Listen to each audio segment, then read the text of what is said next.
कहानी की शुरुआत होती है हॉस्पिटल सीन से, जहाँ पर ज़ारा अपने बेबी को डिलीवरी करती है। लेकिन यहाँ पर वो अपने हस्बैंड से पूछती है, जो कि इस हॉस्पिटल में डॉक्टर ही था। चैन बोलता है, तुम्हारा बेबी नहीं रहा है। ये सुनकर सारा कहती है, ऐसा कैसे हो सकता है? नहीं, मैं नहीं मानती इस बात को। चैन बोलता है, देखो तुम खुद ही देख लो। अब तो जरा टूट चुकी थी, वो बहुत ही ज्यादा रोने लगी थी। चैन बोलता है, कोई बात नहीं ना, हम दोबारा ट्राई करेंगे। तभी चैन ये के सामने देखकर स्माइल कर रहा होता है। अब इस दिन को बहुत सारे मंथ निकल चुके होते हैं। सारा पागल हो चुकी थी, एक डॉल को अपने साथ रखकर उसका अपना बेबी कह रही होती है। तभी आती है यहाँ पर यही, हमने तो न्यूज में देख ही लिया होगा ना, अब साउंड नहीं रहा है। सारा बोलती है, हाँ वो तो तुम्हारा हस्बैंड है ना, तुम अपने हस्बैंड के फ्यूनरल पे जाओ ना, यहाँ क्या कर रही हो? यही कहती है, तुम्हें मैं एक राज की बात बताती हूँ। तुम्हारे बच्चे को ना कुछ नहीं हुआ था, जो मर चुका था वो तो मेरा बच्चा था। लेकिन जानकर हमने ऐसे दिखाया जैसे वो तुम्हारा बच्चा है, क्योंकि तुम सॉन्ग के बच्चे की मां बनने वाली थी, और अब उस बच्चे के थ्रू मुझे उसकी सभी प्रॉपर्टी मिल जाएगी। सारा बोलती है, तुम कितनी ज्यादा घटिया हो, मैंने तुम्हें अपनी बेस्ट फ्रेंड माना और तुमने मेरे साथ ऐसा क्यों किया? ये बोलती है, मैं क्या करती, स्कूल टाइम से लेकर आज तक तुम्हें सब कुछ बेस्ट मिला, और मुझे तो जेलसी होती थी कि कोई इतना लकी कैसे हो सकता है। अब तो मैं तुम्हें मारना चाहती हूँ। तभी यहाँ पर चैन आ जाता है। सारा बताती है, देखो ना, यही कितनी गंदी है, वो मुझे हर्ट करना चाहती है, प्लीज मुझे बचा लो। ये सुनकर चैन उसके पास आता है, और सारा को लगा था कि अब वो बच जाएगी, लेकिन उसको कहाँ पता था चैन और ये का तो अफेयर चल रहा है, और वो दोनों की तो ये मिली जुली प्लानिंग है। वो कहता है, पता है मुझे तुमसे नफरत होती है, क्योंकि तुम्हारे बैग पर इतना गंदा स्कार जो है, मुझे तो तुम्हें टच करना भी पसंद नहीं है। सारा फिर से हैरान हो जाती है, ये तुम क्या कर रहे हो? तुम्हें सब कुछ पता तो था पहले से, वहां पर आग लगी थी। ये सुनकर चैन बोलता है, हाँ हाँ मुझे अच्छे से पता है, क्योंकि वो आग मैंने ही तो लगाई थी ना। मैं तो चाहता ही था कि तुम्हारे बॉडी पर कोई इतना बड़ा स्कार आ जाए, तुम्हारे पापा कभी मना ना कर पाए मुझसे शादी करने के लिए, वरना तुम एक रिच फैमिली से बिलोंग करती हो, मुझे तुम क्यों ही देखोगी? ये बोलती है, तुम इतनी बकवास कर ही क्यों रहे हो? इसका काम तमाम कर दो ना, क्या तुम्हें इसका इंश्योरेंस मनी नहीं चाहिए? चैन बोलता है, ऑफ कोर्स चाहिए। अब यहाँ पर ज़ारा बोलती है, प्लीज मुझे छोड़ दो, मैं यहाँ से दूर चली जाऊंगी, तुम्हें देखूंगी भी नहीं। चैन बोलता है, और ज़ारा जो कि अपनी आखिरी सांसें गिन रही होती है, उसके सामने चैन और ये क्लोज आ रहे थे। जैसे ही ज़ारा की आंखें खुलती है, उसको पता चलता है कि उसका रीबर्थ हुआ है। उसके सामने यही थी। वो बोलती है कि पता है आज का दिन ना बहुत अच्छा है, क्यों ना हम आज ही ऑपरेशन करवा ले। अगर हमारा बेबी इस दिन पर आया तो उसको बहुत ब्लेसिंग्स मिलेगी। ये सुनकर सारा सोचती है, हाँ मैं पहले तो तुम्हारी बातों पर यकीन कर लेती थी, लेकिन अब ऐसा कुछ भी नहीं होगा। वो बोलती है, नहीं मुझे कोई ऑपरेशन नहीं करवाना, मैं नेचुरल डिलीवरी करवाना चाहती हूँ, अगर तुम चाहो तो करवा सकती हो। ये सुनकर यही का फेस उतर जाता है, क्योंकि कभी भी ज़ारा उसकी बातों को नहीं टालती थी। वो बोलती है, ये तुम क्या कह रही हो, तुम मेरी बातों को क्यों नहीं सुन रही हो? ज़ारा बोलती है, मैं तुम्हारी बातों को क्यों सुनने लगी, ये मेरी डिलीवरी है और ये मेरी प्रेगनेंसी है, मुझे जो करना होगा वही मैं करूंगी। तभी यहाँ पर चैन आ जाता है, जिसको देखकर यही बोलने लगी थी, तो ना आज मैंने एक एस्ट्रोलॉजर से बात की है, आज का दिन बहुत अच्छा है, लेकिन पता नहीं ज़ारा मान ही नहीं रही है। ज़ारा देखती है कि ये और चैन कुछ ज्यादा ही क्लोज थे, वो समझ जाती है इन लोगों का फिर बहुत टाइम से चल रहा है।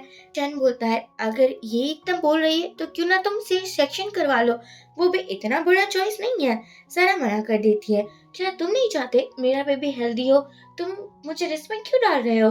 तुम मुझसे प्यार तो करते हो ना? ये सब कुछ बातें सुनकर चैन कुछ नहीं कह पाता और बोलता है, हाँ ये तुम्हारी चॉइस है, तुम्हें जो करना है वो तुम करना, मैं कौन होता हूँ तुम्हें कुछ भी बोलने वाला? ये सुनकर ये को गुस्सा आ जाता है, और वो बाहर आकर बोलती है कि तुम मनाते क्यों नहीं हो ज़ारा को? तुम्हें हमारा प्लान तो पता है ना, या फिर तुम वो भी भूल चुके हो? चैन बोलता है, अब मैं क्या कर सकता हूँ, वो मान ही नहीं रही है तो। ये ऐसे दिखाती है जैसे उसको बहुत पेन हो रहा हो, और बोलती है, क्या तुम मुझे हर्ट होते हुए देखना चाहते हो? तुम ज़ारा को मना क्यों नहीं रहे हो? चैन बोलता है, मैं उसको अभी एक इंजेक्शन दे देता हूँ, जिसके बाद उसको पेन होगा और ऑपरेशन हम करवा लेंगे। ये सोचती है, मैं कभी भी तुम्हें खुश नहीं रहने दूंगी, तुम्हारी हालत ऐसी ही होगी। अब यहाँ पर चैन आता है जारा के हॉस्पिटल रूम में, लेकिन वहाँ पर जारा थी नहीं। चैन सभी को चिल्लाकर बोलता है, पता लगाओ मेरी वाइफ कहाँ पर है और हॉस्पिटल के सभी गेट्स को बंद कर दो, मैं नहीं चाहता वो यहाँ से निकले। अपनी वाइफ को ढूंढने लगा होता है। जारा भी छुप चुकी थी, उसको पता था कि अगर वो मिल चुकी तो उसकी खैर नहीं, उसके बेबी को खतरा हो सकता है। इसीलिए बचते बचाते एक रूम तक पहुँचती है और वहाँ पर डॉक्टर के कोट को पहन लेती है और सोचती है ऐसे ही मैं यहाँ से निकल जाऊंगी। चैन जारा के पास आता है और बोलता है, डॉक्टर किम आप यहाँ पर क्या कर रहे हो और आपने मास्क क्यों पहना है? सारा बोलती है, वो मुझे कोल्ड हो चुका है इसलिए मैं यहाँ पर हूँ। अब चैन को यकीन हो जाता है, वो थोड़े आगे बढ़ चुका था, लेकिन देखता है कि सामने से तो डॉक्टर किम आ रही थी।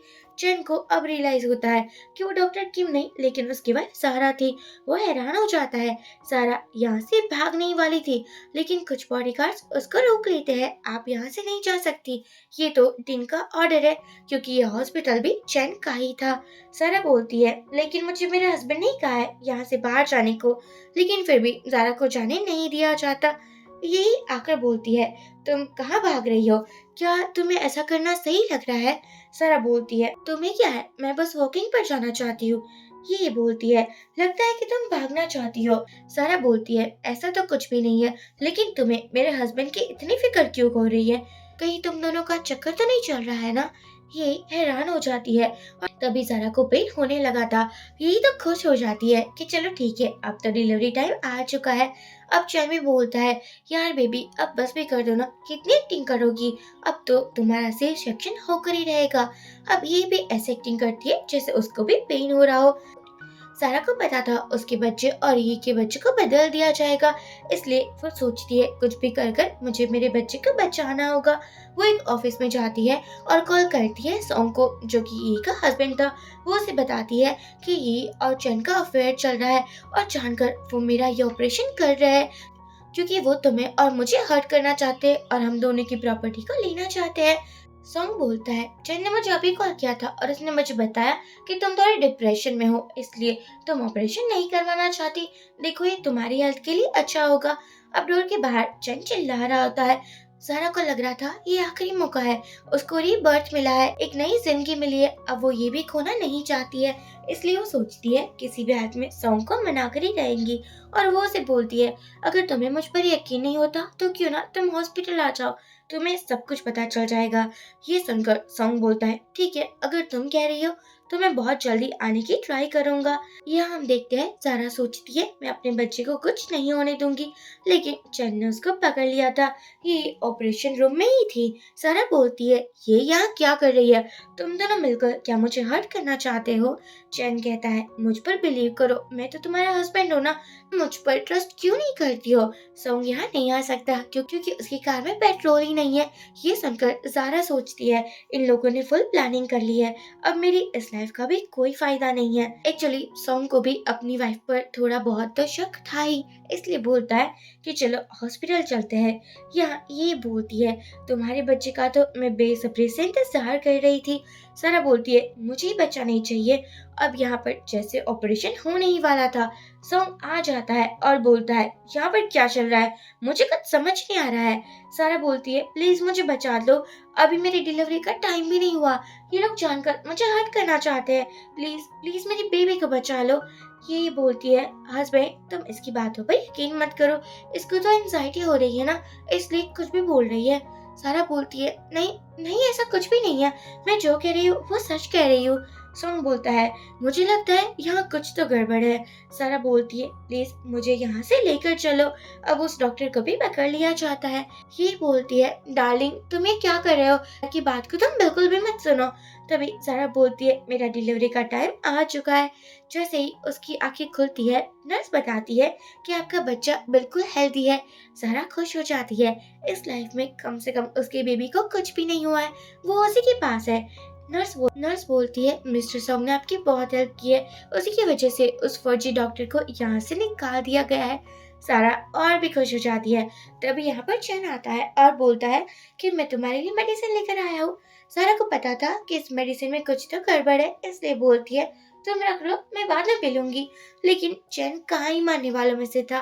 वो कहता है, अरे मैं तुम्हारा ख्याल रखना चाहता हूँ, प्लीज तुम ये मेडिसिन ले लो ना।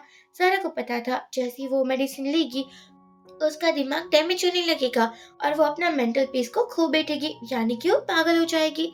लेकिन चैन को यकीन दिलाना था कि उसको कुछ भी नहीं पता, इसलिए वो कहती है हाँ क्यों नहीं, तुम जो लाए होगे मेडिसिन वो मेरे लिए सही होगी। वो मेडिसिन खाने लगी थी और ये देखकर चैन यहाँ से चला जाता है, लेकिन असलियत में जारा ने वो मेडिसिन नहीं खाई होती है। चैन आता है ये के पास, ये बोलती है उसने मेडिसिन खा लिया है ना। चैन कहता है हाँ बिल्कुल, सब कुछ हमारे प्लान के साथ ही हो रहा है। ये बोलती है सही कहा, एक बार ना सारा पागल हो जाए उसके बाद हम बच्चे को एक्सचेंज कर देंगे। वैसे भी जारा का बच्चा तो सॉन्ग का ही है ना, वो सॉन्ग फैमिली का वारिस है, मैं उसको इतनी इजीली खोना नहीं चाहती हूँ। ये सुनकर चैन कहता है हाँ मुझे भी पता है, ये तो किसी सर्वेंट का बेटा है और तुम्हें ये नहीं चाहिए। अब जारा अपने बेटे के साथ खेल रही होती है और सोचती है मुझे देखना पड़ेगा मेरा प्यारा सा हस्बैंड क्या कर रहा है। यहाँ पर चैन और ये की प्लानिंग प्लॉटिंग चल रही होती है। चैन ये को समझाता है ज्यादा टेंशन मत लो, मैं तुम्हारा हूँ, सॉन्ग फैमिली का पैसा भी तुम्हारा है और हाँ सॉन्ग का बच्चा भी तो तुम्हारा ही होगा ना। अब ये दोनों कुछ ज्यादा ही करीब आने लगे थे, अपनी लिमिट को क्रॉस कर रहे थे और प्यार करने लगे थे। बाहर से सब कुछ जारा देख रही होती है, तभी उसके पीछे से सॉन्ग आता है। जारा जैसे ही सॉन्ग को देखती है वो चिल्लाने वाली थी, लेकिन सॉन्ग उसको लेकर यहाँ से चला जाता है। चैन को भी रियलाइज हुआ था कि रूम के बाहर कोई तो है, वो बाहर आकर देखने लगा था, लेकिन तब तक जारा और सॉन्ग एक रूम में आ चुके होते हैं। चैन यहाँ से निकल जाता है, तभी सारा बोलती है आई एम श्योर तुम्हें भी अपनी वाइफ पर डाउट हो रहा है ना। सॉन्ग बोलता है हाँ अब तो मैंने देख ही लिया है मेरी वाइफ क्या कर रही है और क्या नहीं। सारा बोलती है फिर क्या तुम मेरा साथ देना चाहोगे रिवेंज लेने के लिए? वो दोनों हम दोनों की प्रॉपर्टी को लेकर हमें मारना चाहते हैं, तो क्यों ना हम वो सब कुछ करें। एक्चुअली सॉन्ग ने पहले ही देख लिया था कि बच्चों का एक्सचेंज किया जाता है। एक का तो बच्चा आया था वो मर ही चुका था, किसी दूसरी गरीब लेडी का बच्चा यहाँ पर रख दिया गया था। अब तो सॉन्ग और जारा एक दूसरे का हाथ पकड़ लेते हैं, यानी कि अब ये दोनों एक दूसरे का साथ देने वाले थे। सारा बोलती है तुम्हारी मेडिकल टीम कुछ रिसर्च करी है ना नेचुरली स्कार को दूर करने के लिए, क्या तुम मेरी हेल्प कर सकते? सॉन्ग कहता है आई नो हमें एक्सपेरिमेंट के लिए कोई लड़की चाहिए, लेकिन वो तुम नहीं हो सकती क्योंकि तुम तो बिल्कुल ठीक हो ना। सारा अपना शर्ट निकालने लगी थी। सॉन्ग बोलता है ये तुम क्या कर रही हो, मैं ऐसा वैसा लड़का नहीं हूँ। सारा उसको अपनी बॉडी दिखाती है, उसके शोल्डर में एक बहुत बड़ा स्कार था। सॉन्ग कहता है ये क्या हो चुका है तुम्हें?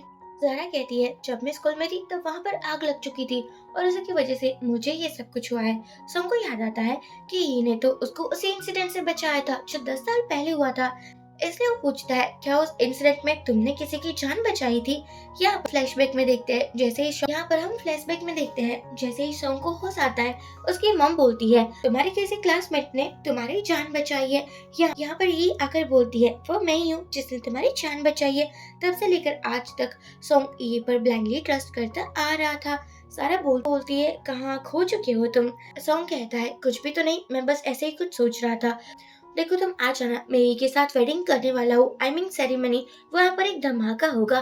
जारा कहती है हाँ क्यों नहीं, मैं तो एक्साइटेड हूँ वो सब कुछ देखने के लिए। अब हम यहाँ से जारा जा चुकी होती है। सॉन्ग किसी को कॉल कर कर बोलता है 10 साल पहले जो भी इंसिडेंट हुआ था उसके बारे में पता लगाओ। अब हम दूसरी तरफ चैन और ये का ना कुछ ज्यादा ही चम रहा था। यहाँ पर चैन बोलता है देखो सॉन्ग को तुम पर बिल्कुल भी शक नहीं हुआ है, तभी तो तुम दोनों के लिए एक ग्रैंड सेरेमनी रख रहा है ना। ये बोलती है तो क्या हुआ, वो मेरे लिए ग्रैंड सेरेमनी रख रहा है, लेकिन तुम्हारा तो जारा के साथ पीछा नहीं छूटा है ना, इतनी इजीली वो पागल नहीं होगी।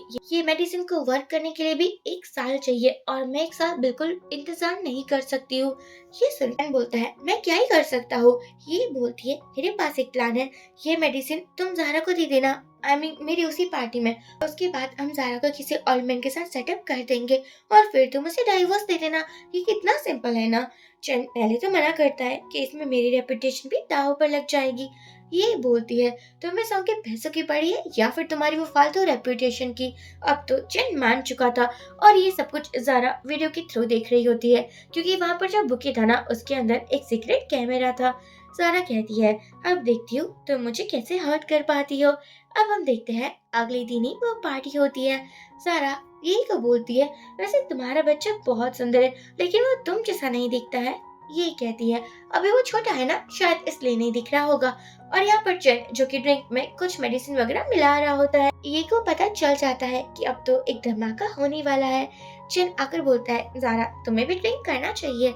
ज़ारा कहती है हाँ क्यों नहीं, आज तो मैं बहुत खुश हूँ अपनी बेस्ट फ्रेंड के लिए। वो ड्रिंक कर लेती है और बाद में ये को बोलती है तुम्हारा बच्चा नहीं तुम जैसा दिखता है ना ही सॉन्ग जैसा, कहीं किसी और का तो नहीं है ना। ये थोड़ा डर चुकी थी, तभी ज़ारा को चक्कर आने लगे थे। ये बोलती है चलो मैं तुम्हें रूम में लेकर जाती हूँ। अब यहाँ ये जैसे ही ज़ारा को रूम तक लेकर जाती है वहीं पर सीन कट हो जाता है। अब हम नीचे देखते हैं, सॉन्ग की जो मॉम थी वो कह रही होती है कि सॉन्ग फैमिली में अब उसका वारिस भी आ चुका है। ये एक बहुत ही अच्छी बहू है, उसने हर एक रूल को फॉलो किया है, इसलिए मैं अपना खानदानी कड़ा उसको देना चाहती हूँ। लेकिन सॉन्ग को ये बात अच्छी नहीं लगती है। वो इशारा करता है अपनी मम को नहीं अभी नहीं। तभी पीछे एक वीडियो चलने लगा था। यहाँ पर चैन के पास ज़ारा आती है। चैन बोलता है तुम यहाँ क्या कर रही हो। ज़ारा बोलती है फिर मुझे कहाँ होना चाहिए, मैं तो तुम्हारे साथ ही आई थी ना। अब तो चैन कुछ भी नहीं कह पाता और सोचता है क्या हुआ होगा, मुझे तो मैसेज भी आ चुका है यही का। एक्चुअली जैसे जैसे यही रूम को ओपन करती है ज़ारा ने उसको धक्का दे दिया था और सोचती है जो गड्ढा तुमने मेरे लिए खोदा है क्यों ना उसको तुम ही एंजॉय करो। यहाँ पर बिग स्क्रीन में यही का साफ साफ टेलीविजन हो रहा था कि कैसे वो किसी और मैन के साथ एंजॉय कर रही है और उसके साथ कुछ ज्यादा ही करीबी से आ रही है। सारा बोलती है अरे यार यही ऐसा कैसे कर सकती है। अब तो सासू माँ ने भी कह दिया था बहुत हो चुका, ये को यहाँ पर लेकर आओ। ये सासू माँ से माफिया मांगने लगी थी, ये सब कुछ गलती से हो चुका है, सब कुछ ज़ारा ने किया है। ज़ारा कहती है अरे यार तुम मुझ पर क्यों इल्जाम लगा रही हो, मैंने भला क्या ही किया है। अब सासू माँ बोलती है मैं ज़ारा को अच्छे से जानती हूँ, वो ऐसे वैसे लड़की नहीं है, तुमने जो किया है ना उसका ब्लेम किसी और पर मत लगाओ। यहाँ पर हर कोई ये को बुरा भला कहने लगा था कि ऐसी लड़की को इतने बड़े खानदान की बहू होना ही नहीं चाहिए। ये बोलती है लेकिन ये बच्चा तो है ना, वो इसी फैमिली का है। वो डीएनए टेस्ट की रिपोर्ट भी लाती है। ये देखकर तो ज़ारा और सॉन्ग दोनों ही हैरान हो चुके थे क्योंकि उन लोगों ने ये इमेजिन नहीं किया होता है। ये मनाने लगी थी कि प्लीज सासू माँ मुझे माफ कर दो, लेकिन तभी यहाँ पर वही सर्वेंट आती है और कहती है ये मेरा बच्चा है, आई ना मैं गरीब हूँ, लेकिन इसका मतलब ये तो नहीं है ना कि तुम लोग मेरे बच्चे को मुझसे दूर कर दोगे। ये कहती है तुम ये क्या कह रही हो, ये मेरा बच्चा है, मुझे वापस दो। सर्वेंट कहती है मैंने तुम्हारे लिए काम किया है, इसका मतलब ये नहीं मैं खुद का बच्चा तुम्हें दे दूं। देखो मेरे पास प्रूफ भी है। वो डीएनए टेस्ट की रिपोर्ट लाती है। अब तो सॉन्ग की मॉम को कुछ ज्यादा ही गुस्सा आ चुका था। वो कहती है इतना बड़ा झूठ, मुझे नहीं पता था कि तुम ऐसे निकलोगी। और वो सॉन्ग को कहती है तुम इसको डाइवोर्स दे दो। ये सुनकर ये को गुस्सा आ जाता है कि मैं बिल्कुल भी नहीं छोड़ने वाली सॉन्ग को, मैं क्यों छोड़ूंगी। इतने सालों तक मैंने आपकी सेवा की, आपके हर एक रूल को फॉलो किया और अब आप मुझे ऐसे निकाल नहीं सकती हो। सासू मम कहती है ये मेरी सॉन्ग फैमिली है, तुम्हारी गरीब फैमिली नहीं जिसमें कुछ भी होता है और हर लोग तमाशा देखते हैं। हमारी फैमिली में बहुत स्ट्रिक्ट रूल है। ये बोलती है मैं कहीं नहीं जाने वाली, मैं भला सॉन्ग को क्यों छोड़ूंगी। तभी तभी सासू ममता बेहोश हो चुकी थी। सारा कहती है ये सब कुछ मैंने नहीं सोचा था। चैन कहता है कोई बात नहीं, ये आएंगे तो मेरी ही हॉस्पिटल में ना, फिर मैं देख लूंगा। अब यहाँ पर हॉस्पिटल में छुपते छुपाते यही आती है और बोलती है हम क्या करेंगे, उस बुढ़िया ने तो मुझे घर से निकाल दिया है, ये सब कुछ हमारे प्लान के अकॉर्डिंग नहीं हो रहा है। चैन कहता है अब हम क्या ही कर सकते हैं, कोई रास्ता तो नहीं है, लेकिन हाँ तुम्हारी मदर इन लॉ मेरे हॉस्पिटल में है, चाहो तो उसकी सांसें रुकवा सकता हो, सॉन्ग को मनाना कौन सी बड़ी बात है। ये सुनकर ये बोलती है लेकिन उस बुढ़िया के नाम पर ही तो सब कुछ है ना, अगर उसको कुछ हो गया तो मुझे नहीं लगता हमें कुछ भी मिलेगा।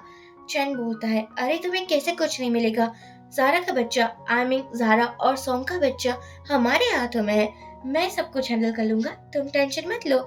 ये तो चहकने लगी थी। वाह यार तुम्हारा दिमाग क्या ही है, मुझे कहना पड़ेगा तुम बिल्कुल मेरे टाइप के हो। चैन बोलता है अब मैं डॉक्टर किम को बोलता हूँ, वो तुम्हारी मदर इन लॉ का काम तमाम कर देगी। ये सब कुछ सॉन्ग देख रहा होता है क्योंकि हर जगह पर कैमरा फिट था। सारा बोलती है देखा तुमने, ये लोग किसी से नहीं डरते, बस हम दोनों की प्रॉपर्टी और पैसे के पीछे पड़े हैं, कितने लालचू है ना। सॉन्ग बोलता है मुझे लगा था ये ने मेरी जान बचाई, वो कहीं हटे थे, लेकिन ऐसा तो कुछ भी नहीं है। सारा बोलती है तुम बेवकूफ बन चुके हो, ऐसा कुछ हो भी नहीं सकता। जो अपनी बेस्ट फ्रेंड की नहीं हुई वो किसी और की कैसे ही होगी। वैसे अब तुम्हें पता है ना क्या करना है। सॉन्ग कहता है हाँ ऑफ कोर्स। यहाँ हम देखते हैं सॉन्ग की मॉम के वार्ड पर आती है डॉक्टर किम और वो उसको एक पॉइजन वाला इंजेक्शन दे रही थी। तभी ज़ारा आकर बोलती है ऐसे डॉक्टर आपको ये नहीं करना चाहिए। डॉक्टर किम तो डर चुकी थी। वो बोलती है नहीं नहीं मैंने कुछ नहीं किया है। ज़ारा कहती है मुझे अच्छे से पता है डॉक्टर चैन आई मीन मेरा हस्बैंड तुम्हें ब्लैकमेल कर रहा है ना, क्योंकि तुम्हारी बेटी के ऑपरेशन के लिए तुम्हें पैसे जो चाहिए थे। कोई बात नहीं वो पैसे मिल जाएंगे तुम्हें, लेकिन तुम्हें हमारे फेवर में काम करना पड़ेगा। ये सुनकर डॉक्टर किम थोड़ी हैरान हो जाती है। यहाँ पर सॉन्ग आता है और बोलता है कितने पैसे चाहिए वो मुझे बता दो। डॉक्टर किम को कॉल आता है कि उसकी बेटी का ऑपरेशन हो चुका है और अब वो 100% सेफ है। डॉक्टर किम के पास अब कोई रास्ता ही नहीं था, उसको मानना ही पड़ता है। अब यहाँ ही को तो कुछ ज्यादा ही मजा आ रहा था और चैन सॉन्ग के मॉम के रूम तक निकल चुका था। वो रूम में आता है और डॉक्टर किम को बोलता है तुमने वो इंजेक्शन दे दिया है ना। डॉक्टर किम कहती है मैं आपको डिसअपॉइंट नहीं करूंगी। चैन कहता है मुझे तुम्हारी यही बात पसंद है, तुम्हारी बेटी के ऑपरेशन के लिए पैसे तुम्हें मिल जाएंगे। किम खुश होकर बोलती है थैंक यू सो मच। वापस चैन अपने केबिन में आता है और ये को बोलता है तुम्हारा काम हो चुका है। ये चैन को हक करती है और कहती है ना वक्त हो चुका ना, हमने कोई स्पेशल मोमेंट स्पेंड ही नहीं किया है। क्या कहते हो तुम्हारा ऑफिस इतना भी बुरा नहीं है। चैन बोलता है तुम ना कुछ ज्यादा ही फनी हो।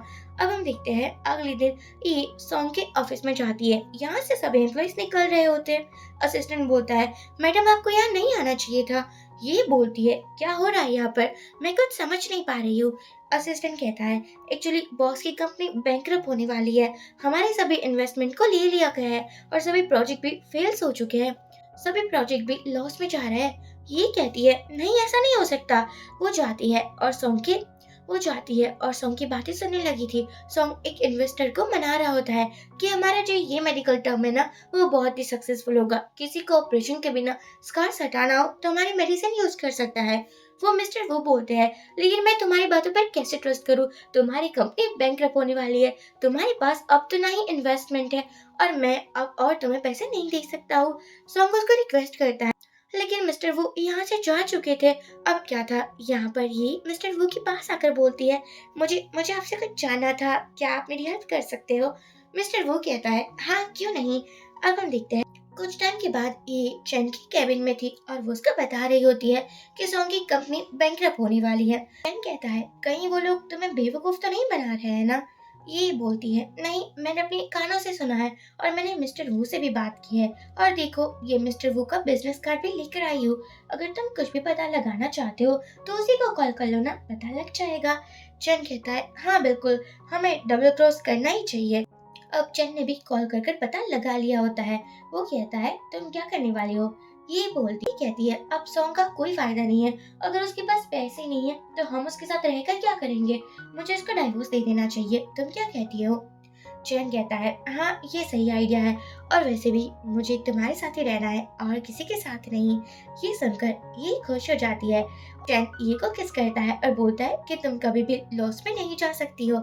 यहाँ सॉन्ग के कंपनी के बाहर बहुत सारे रिपोर्टर्स आ चुके होते हैं और वो उससे पूछते हैं कि क्या आपकी कंपनी बैंकरप्ट होने वाली है। सॉन्ग कहता है मुझे पता है कि आप लोगों ने मेरी कंपनी पर बहुत इन्वेस्टमेंट किया है और ट्रस्ट भी किया है, लेकिन मैं फुल ट्राई करूंगा कि इस कंपनी को बचा।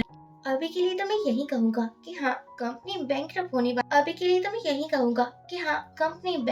वाली है। वो सभी से माफी भी मांगता है। ये सब कुछ देख रही होती है। चैन कहता है मैंने कभी नहीं सोचा था कि तुम्हारे हस्बैंड की ऐसी हालत हो जाएगी। ये बोलती है अब क्या ही कहना, मेरा हस्बैंड है ही यूजलेस। चैन बोलता है लेकिन मैं यूजलेस नहीं हूँ। ये कहती है चलो अब मुझे अपने हस्बैंड से मिलने जाना होगा। चैन उसका स्माइल पास करता है। यहाँ पर सॉन्ग बातें कर रहा होता है अपने असिस्टेंट के साथ प्रॉपर्टी के बारे में।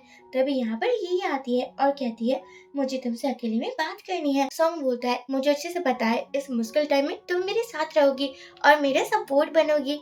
ये बोलती है नहीं ऐसा कुछ नहीं है, मैं तो तुम्हें यहाँ डाइवोर्स देने के लिए आई हूँ। ये सुनकर सॉन्ग हैरान हो जाता है कि तुम मेरी वाइफ होकर मुझे इतनी मुश्किल टाइम में क्यों छोड़ रही हो। ये बोलती है मुझे तुमसे नहीं तुम्हारे पैसों से प्यार था और अब पैसे नहीं रहे तो मेरा तुम्हारे साथ रहने का क्या ही मतलब है। ये सुनकर सॉन्ग हैरान होता है और बोलता है इसका मतलब 10 साल पहले तुमने मेरी जान नहीं बचाई थी ना। ये बोलती है, नहीं बचाई थी, लेकिन तुम्हारी फैमिली बेवकूफ है। मैंने कहा और तुम लोग मैंने कहा और तुम लोगों ने मान भी लिया। कुछ थोड़ा बहुत इन्वेस्टिगेशन तो करवाना चाहिए था ना। ये सुनकर सॉन्ग बोलता है, ठीक है, अगर तुम यही चाहती हो तो मैं तुम्हें डाइवोर्स देने को रेडी हूँ। अब यहाँ पर वो तो खुशी हो रहा था कि बनातेली सारा भी वेट कर रही होती है सॉन्ग का। सॉन्ग आकर बोलता है कि तुम्हें पता है मैं तुम्हें रिच बनाने वाला हूँ। जरा समझ नहीं पाती कि तुम क्या कहना चाहते हो। अगला प्लान तुमने डिसाइड कर लिया है ना। सॉन्ग बोलता है, तुम्हें पता है इस सिटी में ऐसी भी कोई कंपनी है जिसके बारे में कोई भी नहीं जानता, और मैं तुम्हें उसी कंपनी की प्रिंसेस बना दूंगा। ये सुनकर ज़ारा थोड़ी हैरान हो जाती है और सोचती है, अगर किसी को पता चल चुका तो क्या होगा। सॉन्ग बोलता है, तुम्हें मुझ पर यकीन करना होगा। जिन्हाई ग्रुप के बारे में बहुत सारे सीक्रेट्स है जो कोई भी बाहर नहीं लाना चाहता है। सॉन्ग को देखकर ऐसा लग रहा होता है कि वो तो ज़ारा को लाइक करने लगा है, क्योंकि उसकी आंखों में प्यार नजर आ रहा था। यहाँ ज़ारा भी रेडी हो जाती है। एक रिच एरिया पार्टी में हमारा चैन और यही दोनों ही थे। ये बोलती है, मैंने कभी नहीं सोचा था इतनी हाई पार्टी में मैं भी आऊंगी। चैन कहता है, थोड़ा धीरे बोलो ना, यहाँ कोई हमें नहीं जानता, और यहाँ पर हम इसलिए आए हैं क्योंकि हर किसी को हम पहचान सके। ये बोलती है, हाँ क्यों नहीं। तभी ये दोनों सुनते हैं कि पास ही के टेबल में कोई बात कर रहा होता है कि जिनाई ग्रुप की प्रिंसेस आने वाली है। पता है वो बहुत रिच है, और अगर वो किसी पर हाथ रख देना फिर तो वो लोग भी रिच ही बन जाते हैं, इसलिए मैं तो उससे फ्रेंडशिप करना चाहता हूँ। चैन सोचता है, अगर जिनाई ग्रुप की कोई बेटी है तो हमें भी चांस मारना चाहिए। ये बोलती है, हाँ देखते हैं वो कौन है। तभी यहाँ पर एक लेडी आती है जो कि बहुत ही ज्यादा क्लासी लग रही होती है, और ये और कोई नहीं लेकिन ज़ारा ही थी। उसने अपना नाम चेंज कर दिया होता है। ये और चैन दोनों इसको देखकर हैरान हो जाते हैं कि ये तो वही है ना। एक्चुअली ज़ारा ने यहाँ पर अपना नाम सीव बताया था। चैन बोलता है, वो इतनी प्रीति तो नहीं है, हमें जाकर बातें तो करनी ही चाहिए। ये मना। चैन कहता है, मेरी वाइफ इतनी तो प्रीति नहीं है। ये कहती है, हाँ ये जरूर वही है, मुझे लगता है हमें बेवकूफ बनाया जा रहा है। चैन बोलता है, ऐसा कुछ नहीं है, अपना मुंह बंद ही रखो ना। चैन ज़ारा के पास आकर बोलता है कि मैं एक हॉस्पिटल का मालिक हूँ। ज़ारा बोलती है, तुम्हारी शक्ल मिली जुली लगती है। चैन बोलता है, क्या आप मुझे जानती हो। ज़ारा बोलती है, नहीं, मेरा एक फ्रेंड है जो तुम जैसा ही दिखता है। चैन कहता है, क्या सच में, अब वो कहाँ पर है। ज़ारा कहती है, अब वो मर चुका है, भगवान के पास है। ये सुनकर चैन कहता है, ओ मुझे पता नहीं था, वैसे क्या हम मिल सकते हैं बाद में। ज़ारा कहती है, हाँ बिल्कुल, अगर टाइम होगा तो बिल्कुल मैं मिलूंगी। तभी ये आकर ज़ारा पर जानकर ड्रिंक गिरा देती है।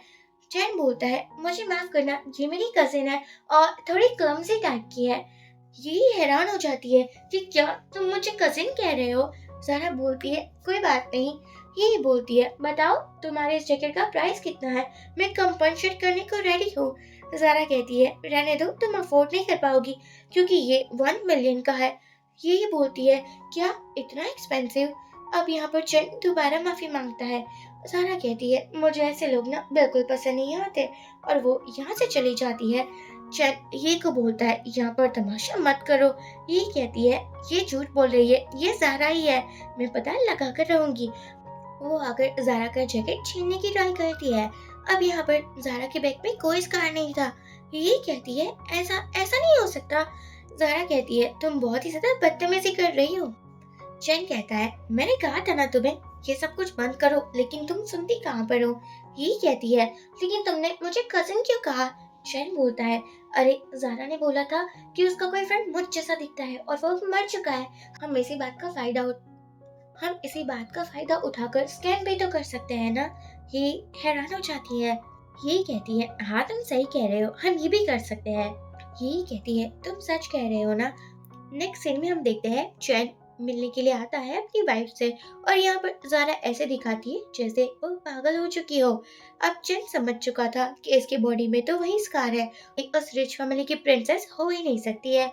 अब यहाँ पर ज़ारा बोलती है, अभी हम घर घर कब चलेंगे, मुझे ना यहाँ नहीं रहना, मुझे अच्छा नहीं लगता। चैन बोलता है, तुम पूरी तरीके से ठीक हो जाओ उसके बाद जाएंगे। ये सुनकर ज़ारा बोलती है, ठीक है कोई बात नहीं। चैन कहता है, क्या तुम इस कॉन्ट्रैक्ट पर साइन कर सकती हो, उसके बाद मैं तुम्हें घर लेकर चलूंगा। सारा बोलती है हाँ क्यों नहीं। वो पागल होने की फुल टू एक्टिंग करती है और उस पेपर पर जल्दी से जल्दी सिग्नेचर कर देती है। सारा को पता था कि ये एक इंश्योरेंस क्लेम के बारे में सिग्नेचर किया गया है। जैसे ही चैन अपने घर में आता है तभी उसको सारा का कॉल आता है। वो रिच लेडी बनकर बोलती है मिस्टर ही देखो ना मैंने बहुत ड्रिंक कर ली है, क्या तुम बाहर में आ सकते हो मेरे साथ? क्या तुम मुझे पिक करने के लिए आ सकते हो? चैन बोलता है हाँ क्यों नहीं, मैं अभी आ रहा हूँ। और वो रेडी शेडी होकर वहाँ पर पहुँच जाता है। यहाँ तो फुल टू हॉट ड्रेस पहनी होती है। वो चैन को बोलती है तुम कितने हैंडसम हो, मुझे तो तुम्हें देखकर अपने फ्रेंड की याद ही आ जाती है। चैन बोलता है अच्छा ऐसा है क्या? अब तो ज़ारा फ्लोरिंग वगैरह करने लगती है। चैन की आंखों पर ब्लाइंड फोल्ड भी लगा देती है और बोलती है कि तुम कितने हॉट हो, एक्चुअली तुम कितने हॉट हो ना। सॉन्ग यहाँ पर इन दोनों की पिक्चर ले रहा होता है जो वो तुरंत ये को भेज देता है। ये आकर चैन को एक थप्पड़ लगाती है। चैन बोलता है अच्छा आपको ये सब कुछ करना पसंद है? ये बोलती है ये मैं हूँ, तुम यहाँ पर क्यों आए थे और तुम क्या वही लड़की के साथ फ्लर्टिंग वगैरह कर रहे थे? तुम समझ लेना मैं ही तुम्हारी वाइफ बनने वाली हूँ। चैन बोलता है ऐसा कुछ नहीं है, बस मैं उसको पटाने की ट्राई कर रहा था, तुम्हें तो पता है ना उसका फायदा हम उठा सकते हैं। दूसरे गेट से ज़ारा और सॉन्ग जा रहे होते हैं। सॉन्ग सॉन्ग ज़ारा को देखते हुए बोलता है कि 10 साल पहले मेरी जान ये ने नहीं बचाई थी। ज़ारा बोलती है वो आग कैसे लगी उसके बारे में भी कुछ पता लगा लेना। सॉन्ग कहता है हाँ क्यों नहीं, मैं कुछ इन्वेस्टिगेशन कर लूंगा, लेकिन तुम्हें कैसे लड़की पसंद है? ज़ारा बोलती है तुम ये क्या कह रहे हो? सॉन्ग बोलता है अरे नहीं मैं तो ऐसे ही पूछ रहा था। अगले दिन हॉस्पिटल में हर कोई बातें कर रहा होता है कि डॉक्टर की वाइफ पागल हो चुकी है। वो तो किसी की बात सुनती ही नहीं है। ये सुनकर चैन को अच्छा लग रहा था। वो ज़ारा से मिलने के लिए आता है और कहता है चिनाई ग्रुप की आप प्रिंसेस हो, मैं आपको क्या ही गिफ्ट कर सकता हूँ। ज़ारा बोलती है मुझे कुछ नहीं चाहिए, वैसे पता है मेरी फैमिली ना एक इन्वेस्टमेंट कर रही है, क्या तुम भी उसमें अपने पैसे लगाना चाहोगे? चैन कहता है मैं सोचकर बताऊंगा, वैसे इतने पैसे हैं तो नहीं मेरे पास। ज़ारा बोलती है उसमें 200% रिटर्न है, प्रॉफिट ही प्रॉफिट होगा। ये सुनकर चैन कहता है क्या सच में? ज़ारा बोलती है मैंने जिनहाई फैमिली में यही सीखा है कि किस जगह इन्वेस्टमेंट करनी चाहिए और कितने और कैसे लोगों को अपने लाइफ से दूर रखना चाहिए। ये सुनकर चैन सोचता है ये तो मुझ पर यकीन कर रही है, इसलिए इसकी बातों को मना नहीं करना चाहिए। वो कहता है हाँ क्यों नहीं, अगर आप इतना कह रहे हो तो मुझे इन्वेस्टमेंट करने में कोई हर्ज नहीं है। ज़ारा कहती है अच्छा हुआ आपने मेरी बात मान ली। वो यहाँ से जा रही थी। चैन बोलता है मैं 1 मिलियन की इन्वेस्टमेंट करूंगा। ज़ारा कहती है इतने से तो कुछ नहीं होगा, मेरी जो वॉच है ना वही 10 मिलियन की है, एटलीस्ट तुम्हें 50 मिलियन तक इन्वेस्टमेंट करनी चाहिए, तभी तो प्रॉफिट मिलेगा ना। अगर तुम्हें मुझ पर यकीन नहीं है तो कोई बात नहीं। नेक्स्ट सीन में ज़ारा हॉस्पिटल में थी, तभी वो यहाँ पर एक ओल्ड मैन को देखती है। उसको याद आता है कि इसी ओल्ड मैन को यहाँ पर बहुत बड़ा तमाशा किया था, क्योंकि क्योंकि चैन के कहने पर डॉक्टर किम ने उसकी बेटी को कोई गलत मेडिसिन दे दी थी और बाद में उसकी डेथ हो गई थी। ज़ारा अब ऐसा तमाशा नहीं होने देना चाहती थी, इसलिए वो ओल्ड मैन के पास आती है और कहती है कि मैं आपके बारे में जानती हूँ, आपकी बेटी को गलत मेडिसिन किसने दी थी, लेकिन यहाँ क्या तमाशा कर रहे हो? आपको हॉस्पिटल के नीचे तमाशा करना चाहिए, ताकि सभी को पता चले कि इस हॉस्पिटल में क्या क्या नहीं होता है, कितने गलत काम होते हैं। वो ओल्ड मैन मान जाता है और कहता है ठीक है, जैसा तुम कहती हो वैसा ही मैं करता हूँ। वो ओल्डमैन कहने लगा था कि इस हॉस्पिटल पर बिल्कुल ट्रस्ट मत करना, मेरी बेटी की जान चली गई।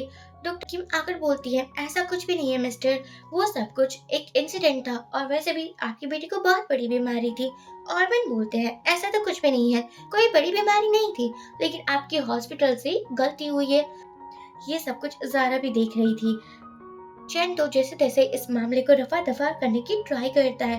यहाँ पर एक रिपोर्टर भी आ चुका था जिसको चैन मना लेता है कि ऐसा कुछ नहीं है जैसा आप समझ रहे हो, ये ओल्डमैन को पैसे चाहिए। ओल्डमैन एक रिकॉर्डिंग सुनाता है जिसमें डॉक्टर किम और चैन बातें कर रहे होते हैं। यहाँ चैन बोलता है जिसने भी ये वीडियो रिकॉर्ड किया मैं उसकी फैमिली को फ्री सर्विस दूंगा, उसकी फैमिली को यहाँ पर कोई भी हॉस्पिटल बिल नहीं पे करना होगा। ये सुनकर हर कोई खुश हो जाता है, लेकिन तभी यहाँ पर पुलिस आ चुकी थी। चैन कहता है कि आपके पास क्या प्रूफ है मुझसे मेडिकल गलती हुई है? पुलिस बोलती है ये सब कुछ लाइव स्ट्रीमिंग हो रहा था इसलिए हमें पता चला है ना, और ये करने वाली ऑफ कोर्स ज़ारा ही थी। वो अपने पति की एक भी सांस चैन से कैसे लेने दे सकती थी? यहाँ पर हॉस्पिटल के शेयर्स डाउन हो जाते हैं। ये आकर बोलती है, ये सब कुछ क्या हो रहा है? चैन, तुम क्या थोड़ा केयरफुली नहीं रह सकते थे? शैन कहता है, अब मैं क्या करता, जो हो चुका वो हो चुका, हमें ज्यादा नहीं सोचना चाहिए। जारा का कॉल आता है और वो बोलती है, क्या तुम इन्वेस्टमेंट करने को रेडी हो? यहाँ पर ये बोलती है, वो जरूर, तुम्हारी वाइफ ही है। अब जैसे ही आज चैन जारा से मिलता है, वो उस पर थोड़ा बहुत डाउट करने लगा था कि आपके अंदर से हॉस्पिटल वाली स्मेल आ रही है। जारा बोलती है, हाँ, मैं एक बॉबी की हेल्प कर रही थी और उसने मुझे काट लिया तो हॉस्पिटल जाना पड़ गया। क्या कर सकते हैं ना, जिसकी हेल्प करो वही सर पर चढ़ता है। अब चैन बोलता है, हाँ, आपने सही कहा। सारा कहती है, वैसे आपने क्या सोचा है, आप इन्वेस्टमेंट तो करोगे ना? चैन बोलता है, इतनी आसानी से कैसे, मुझे आप पर यकीन भी तो होना चाहिए ना। सारा कहती है, अच्छा, तो आपको मुझ पर यकीन नहीं है, कोई बात नहीं, मैं आपको फोर्स थोड़ी ना कर सकती हूँ। अब यहाँ पर चैन कहता है, मुझे आपके बचपन की फोटो देखनी है। सारा कहती है, मैं अभी आई, और वो सॉन्ग को कॉल कर बोलती है, उसको मेरे बचपन की फोटो देखनी है, मैं कहाँ से लाऊंगी? सोंग कहता है, रुको, मैं भेजता हूँ। अब जारा वापस आती है और जेन को अपने बचपन की फोटोज दिखाती है। अब तुम कितनी एक्टिंग करोगी, मैं तुम्हें अच्छे से जानती हूँ, जिनाई फैमिली की प्रिंसेस नहीं हो, तुम जानकर ये एक्टिंग कर रही हो। सारा बोलती है, अच्छा, तो तुम लोग मुझ पे डाउट कर रहे हो, ये बात मैंने सोची नहीं थी। चैन कहता है, नहीं, ऐसा कुछ नहीं है। ये फोटो को देखती है और समझ जाती है कि सारा तो सच में जिनाई फैमिली से बिलोंग करती है। ये फिर भी चैन को कह रही थी कि इसके साथ कोई डील नहीं करनी चाहिए, क्या पता ये सच कह रही हो या फिर झूठ कह रही हो। चैन उसको चुप करवा देता है कि ज्यादा मत बोलो, तुम्हारी वजह से ऑलरेडी प्रॉब्लम हो चुका है।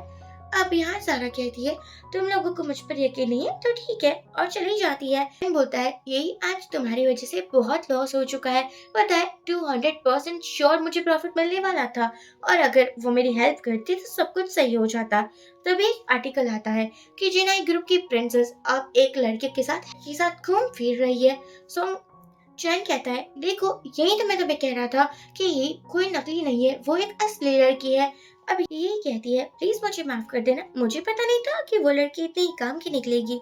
चैन बोलता है, अब मुझे मनाना होगा। अब यहाँ पर सॉन्ग के केबिन में बहुत सारे गिफ्ट्स थे। सॉन्ग बोलता है, ये सब कुछ भेजा है तुम्हारे एक्स हस्बैंड ने और वो तुम्हें मनाना चाहता है। सारा कहती है, इतनी आसानी से मैं कैसे मान सकती हूँ? सॉन्ग बोलता है, मैं तुम्हारे लिए एक नेकलेस लेकर आया हूँ और पता है ये बहुत एक्सपेंसिव है।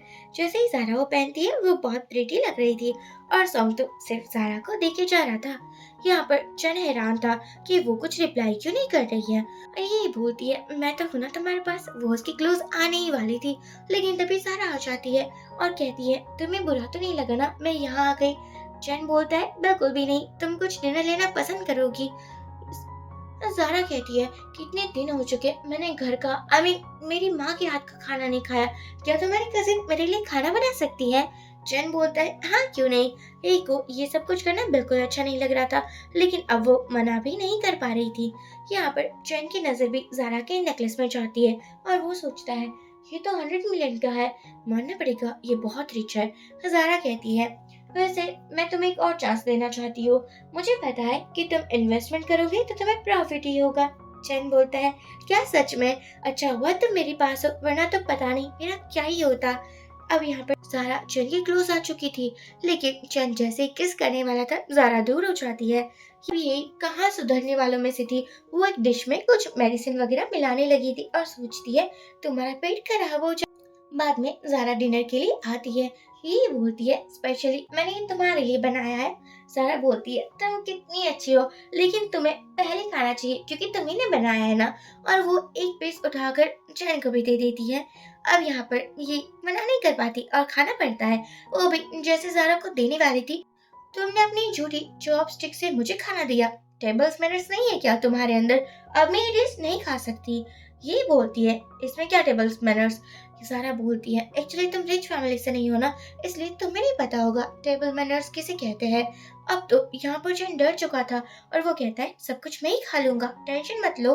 अब डिनर के बाद जारा चैन फिर से इन्वेस्टमेंट की बातें कर रहे होते हैं। ये आकर बोलती है, क्या तुम 55 मिलियन इन्वेस्ट करने वाले हो? ये कुछ ज्यादा नहीं हो चुका है? चैन बोलता है, इसने जो नेकलेस पहना है ना वही 100 मिलियन का है। तुम्हें पता है जिनाई फैमिली कितनी रिच है, उसकी रॉयल कनेक्शन है, इसलिए तो हर कोई ज़ारा को प्रिंसेस कहता है। अपना वो बंद करो और हमें इन्वेस्टमेंट करने दो। अगर प्रॉफिट होगा तो हमें किसी की जरूरत नहीं पड़ेगी। ये अब फिर से मान जाती है। यहाँ हम दो अगले दिन हम देखते हैं चैन और ये दोनों ही ज़ारा के पास आते हैं। ज़ारा फुल टू एक्टिंग कर रही थी पागल होने का, लेकिन यहाँ पर ये बोलती है कि तुम्हारा बच्चा तो मर चुका है, ये तो एक डॉल है। ये सुनकर ज़ारा तो ये कि बाल ही पकड़ लेती है कि मेरे बेबी को तुमने टच भी कैसे किया। चैन बोलता है कुछ मत करो, लेकिन उसको भी एक थपड़ा पड़ चुका था। सारा बोलती है मेरे बच्चे को मैं कहीं दूर नहीं जाने दूंगी। या चैन बोलता है तुम रेडी हो जाओ, हम घर जाने वाले हैं। ज़ारा के साथ डॉक्टर किम भी जा रही थी। चैन ज़ारा को कहता है कि तुम्हारे इंश्योरेंस मनी से मैं तो बहुत खुश हो जाऊंगा। अब यहाँ पर ये को पता चलता है कि ज़ारा नहीं लेकिन मिस किम को भी टपकाने की चैन ने प्लानिंग कर ली है। ये बोलती है लेकिन उसने तो हमारी बहुत हेल्प की थी। चैन कहता है लेकिन उसको पता भी तो बहुत चल चुका था, कुछ ही टाइम में न्यूज़ मिल चुका था कि कारना पूरे रिवर के अंदर चली गई है। चैन तो एक्टिंग करने लगा था जैसे उसको अपनी वाइफ की बहुत परवाह हो। अब सॉन्ग ज़ारा को अपनी मॉम के पास लाता है। मॉम ने तो अपना खानदानी कड़ा ज़ारा को ही दे दिया था। ज़ारा मना करती है कि ये तो आपकी बहू को मिलना चाहिए। मॉम स्माइल करती है, आप तो समझ ही चुके होगे ना, मॉम चाहती थी कि सारा और सॉन्ग शादी कर ले। अब हम देखते हैं चैन दोबारा सारा से मिलता है और वो उसको इन्वेस्टमेंट की बातें करता है। सारा कहती है मुझे पता है कि तुम मुझे लाइक करते हो, लेकिन ये तुम्हारी कजिन नहीं है ना, ये भी मैं जान चुकी हूँ। चैन कहता है तुम मुझे थोड़ा टाइम दो, मैं सब संभाल लूंगा। अब यहाँ चैन आता है और ये को बोलता है कि तुम्हें डाइवोर्स के बाद जो घर मिला था, मीन जो प्रॉपर्टी, क्या तुम वो बेच सकती हो? मुझे इन्वेस्टमेंट करना है। ये बोलती है मैं क्यों भला बेचूं, तुम्हें इन्वेस्टमेंट करना है तो करो ना। चैन कहता है ये सब कुछ मैं अपने फ्यूचर के लिए कर रहा हूँ, अगर हम दोनों शादी करेंगे तो ये अच्छा होगा ना। ये मान जाती है, लेकिन उसको ना डाउट हो रहा था। वो एक रेस्टोरेंट में आती है जहाँ पर वो सारा को देखती है और कहती है कि तुम्हारी आदतें तो बिल्कुल मेरी फ्रेंड की जैसी है। सारा कहती है हाँ, क्योंकि मैं तुम्हारी फ्रेंड हूँ। एक्चुअली जारा ने मेडिसिन बदल दी थी। आई मीन जो पागल करने वाली मेडिसिन जारा को दी जा रही थी ना, अब वो अनजाने में ही ये खा रही थी। ये पागल होकर चैन के पास आती है और बोलती है वो ज़ारा नहीं, वो ज़ारा ही है, वो रिच वाले से बिलोंग नहीं करती, वो ज़ारा है। चैन बोलता है बहुत हो चुका। रात में एक को डरावने सपने आते हैं और वो लिटरली पागल ही हो चुकी थी। अब ज़ारा आकर बोलती है तुम्हारे कजिन को क्या हो चुका है?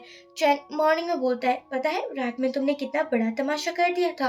वो तो एक का काम तमाम कर देता है, लेकिन वहाँ पर उसको ज़ारा मिलती है, डर के मारे भाग चुका था। अगले दिन जैसे ही ज़ारा चैन से मिलती है, वो तो डरने लगा था और ज़ारा यही चाहती थी। ज़ारा हॉस्पिटल में आती है क्योंकि उसने एक को बचा लिया था। ज़ारा बोलती है इतनी आसानी से मैं तुम्हें कैसे जाने दे सकती हूँ? अगला हिस्सा दोनों के हिसाब करना बाकी है। तुमने जो भी कुछ मेरे साथ किया है वो तुम्हारे साथ भी तो होना चाहिए ना। चैन अपने घर पर आता है और अपनी वेडिंग फोटो को देखता है। उसको याद आता है ये वेडिंग फोटो तो पहले ही ये ने यहाँ से भगा दी थी, ऐसा कैसे हो सकता है? जैसे ही पीछे मुड़ता है उसके सामने ज़ारा थी और वो बेहोश हो जाता है।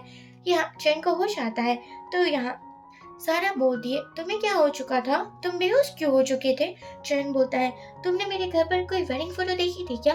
सारा मना कर देती है कि नहीं ऐसा तो कुछ भी नहीं था, लेकिन हाँ अभी तुम इतनी आसानी से मेरे से दूर नहीं हो सकते हो।